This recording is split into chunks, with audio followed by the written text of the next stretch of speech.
C'est avec un réel plaisir que nous souhaitons à vous toutes et tous ici présents la bienvenue dans cette belle province d'Ongozi. Nous commençons alors par rendre grâce à Dieu Tout-Puissant qui nous a gardés en vie et nous a protégés au cours de l'année 2013 qui s'achève, de réconciliation et de pardon mutuel entre Burundais. Les vœux sincères et pleins de sympathie que le doyen du corps diplomatique et consulaire vient de formuler à notre endroit, à celui de notre famille, du gouvernement durable, inclusif, ainsi que la consolidation de la démocratie et de l'état de droit. À notre tour, nous formulons à chacun de vous et à vos collaborateurs nos meilleurs vœux de santé, de bonheur, de prospérité pour l'année 2014. En votre qualité d'ambassadeur, veuillez les transmettre à vos chefs d'État et éminents dirigeants des organisations que vous représentez si bien dans notre pays. Excellences, Mesdames, Messieurs, loin d'être une simple formalité consacrée par les usages et convenances protocolaires, la présente cérémonie de présentation de vœux de Nouvel An offre un moment privilégié pour jeter un regard rétrospectif sur les faits importants qui ont marqué notre pays au cours de l'année 2013. Comme nous l'avons déjà dit dans notre message à la nation à l'occasion des vœux de Nouvel An, la sécurité a régné sur tout le territoire national.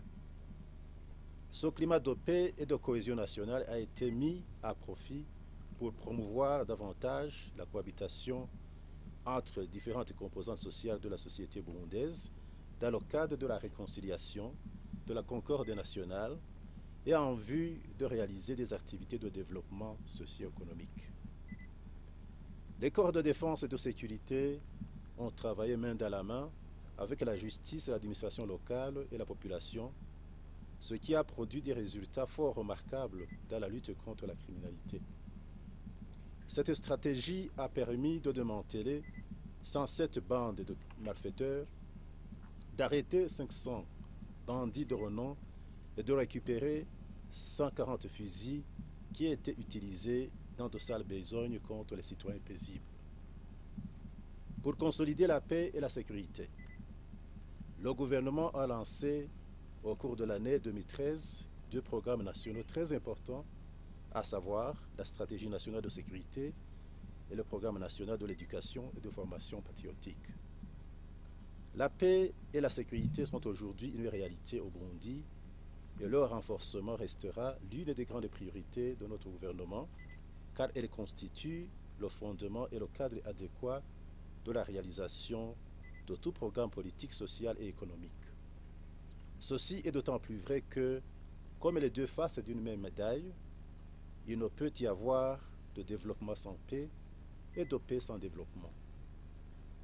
En matière de développement socio-économique, plusieurs œuvres ont été réalisées avec la participation active de la population, des confessions religieuses, de l'administration, des associations et des hommes d'affaires, etc. C'est ainsi qu'il y a eu construction de beaucoup d'écoles primaires et secondaires, y compris celles de l'enseignement des métiers et de l'enseignement supérieur, des stades, des terrains de jeu, des lieux de loisirs, de centres culturels, des villages modernes, des hôtels, des bureaux administratifs, des églises et temples de prière, des bureaux des partis politiques, etc. Beaucoup d'arbres fruitiers ont également été plantés à travers tout le pays.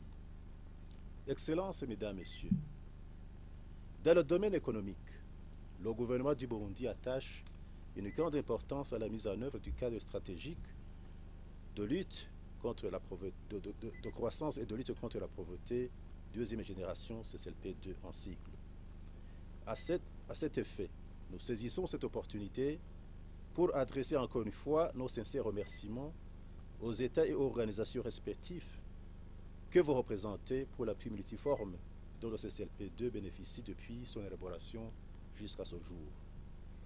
Les résultats des conférences sectorielles organisées récemment à Bujumbura en juillet et en octobre 2013 Dans le cadre de suivi des engagements pris par nos partenaires au développement lors de la conférence de Genève 2012, s'inscrivent dans cette dynamique et nous réconfortent. C'est ici le moment de remercier tous les partenaires tant bilatéraux que multilatéraux qui ont déjà honoré leurs engagements envers le peuple burundais et de lancer un appel vibrant à ceux qui ne l'ont pas encore fait de concrétiser leurs promesses. Car, disent les Français, la promesse est une dette. En matière de gouvernance socio-politique, le gouvernement du Burundi a toujours privilégié le dialogue et la concertation dans le respect de la loi. Ce principe a prévalu dans l'organisation de plusieurs rassemblements sous forme de colloques, ateliers ou états généraux dans tous les secteurs de la vie nationale. À ce titre, nous saluons la tenue de 2 ateliers à l'intention de tous les acteurs politiques, respectivement au mois de mars à Bujumbura et au mois de mai en 2013 à Kayanza, sous les auspices du Bureau des Nations Unies au Burundi. Ces ateliers ont permis d'adopter un modus vivendi pour une bonne préparation des élections apaisées, libres et transparentes en 2015.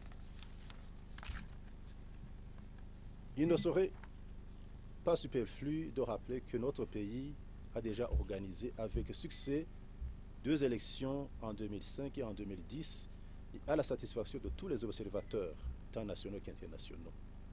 Nous promettons que nous allons faire encore mieux avec les élections de 2015, que nous voulons libres, crédibles et conformes aux normes internationales en la matière.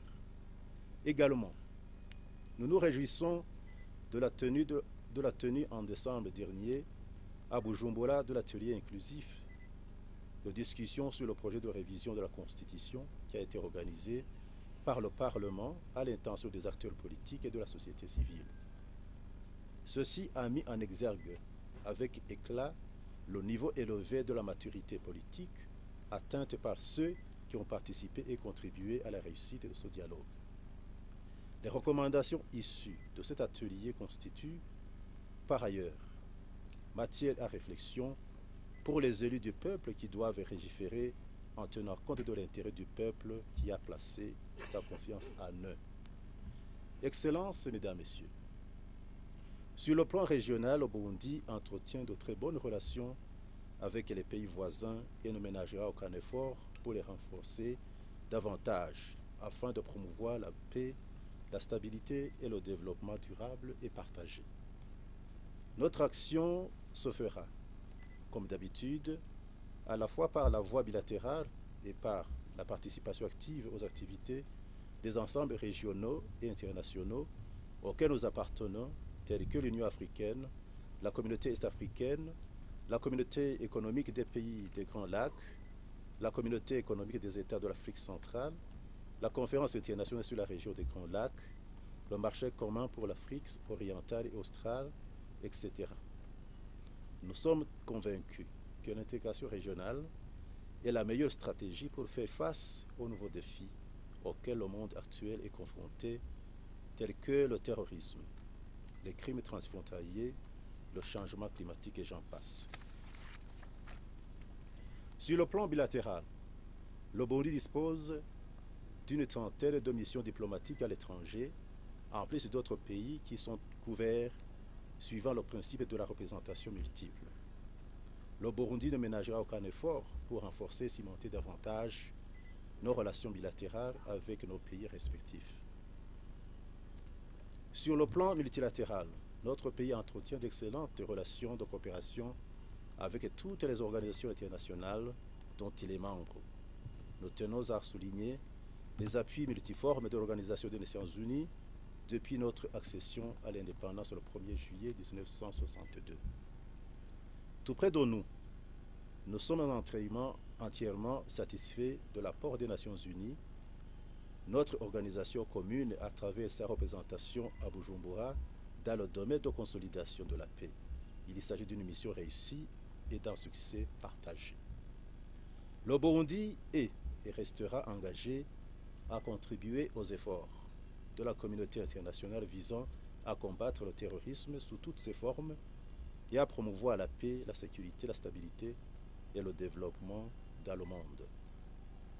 Comme nous l'avons déjà fait en ce qui concerne le Haïti, le Soudan, la Côte d'Ivoire, la Somalie et récemment en République centrafricaine, nous continuerons à répondre favorablement à l'appel de l'Union africaine et des Nations unies chaque fois qu'il sera nécessaire d'apporter notre contribution en matière de maintien de la paix.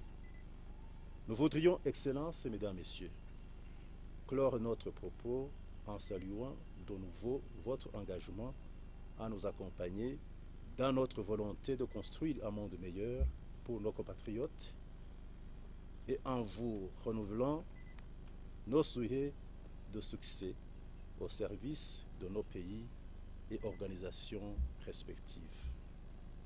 Bonne et heureuse année à toutes et à tous. Que Dieu vous bénisse et vous accompagne. Je vous remercie de votre aimable attention. En tant qu'agriculteur,